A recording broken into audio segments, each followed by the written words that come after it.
Hello everyone, and welcome to my heroic MugZee guide.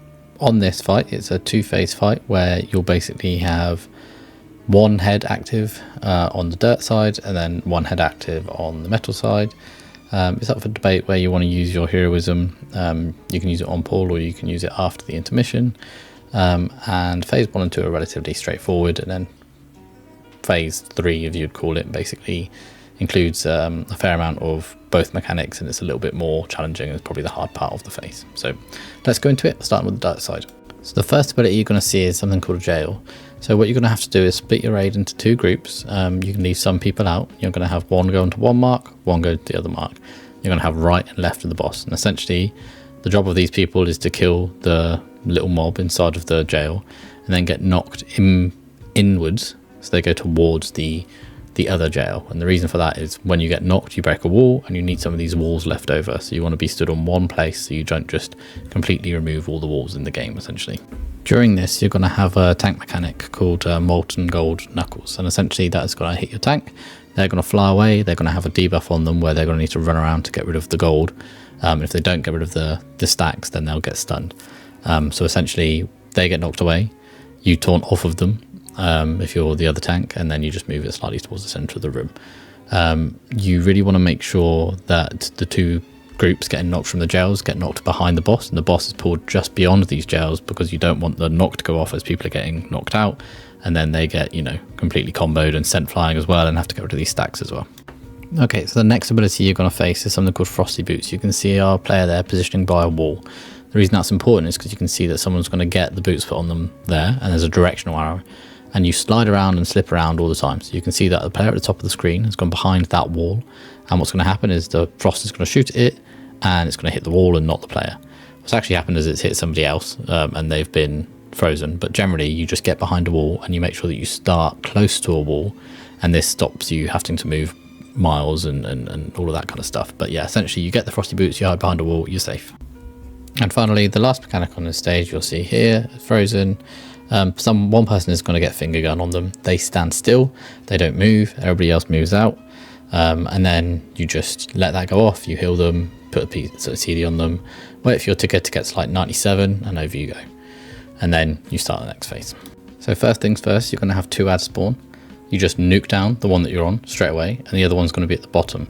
You'll deal with that once you've dealt with the mines. So you can see the ad spawning here. We're just dealing with it, and then you've got the mines coming in.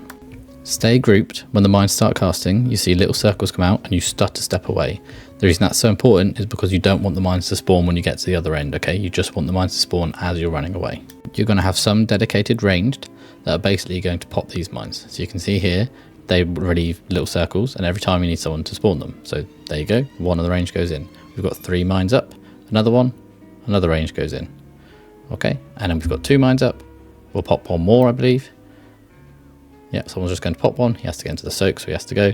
But essentially you have a dedicated group that will do the soaks, and you can just get a mass route on them, and it's nice and easy. Okay, so going into the group soak, you will have split your raid up into 1, 2, 3, 4, 5, 6, or however many. You split it into 2 groups. Your first group should be the tankiest group, because they might have to do this twice, okay? So you can see the soak comes in.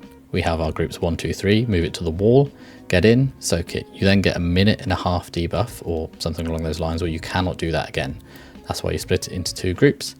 And yeah, essentially if you're too slow, you might have to do this an extra time. If you're fast, then you won't have to do it an extra time. It doesn't really matter if you put it into the groups.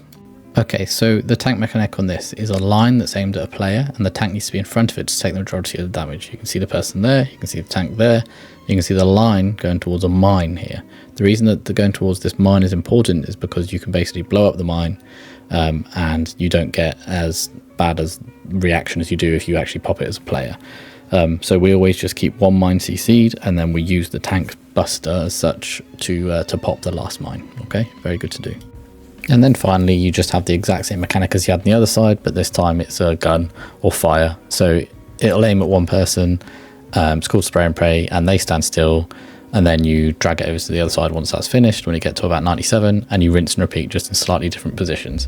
What will happen is you'll end up coming sort of down the bottom of the grey thing, like the metal zone when you come into there this time. You can see the 2 markers up there that are like where you're playing the jails, and you'll just make sure that you nuke the ad down the bottom, and then you'll run up to the top with the mines. And if you're close to 40% in this phase, then when you come back to the grey side, you can either push it so you don't deal with the mines, or you just stop damage, deal with the mines, deal with the phase, and then push afterwards.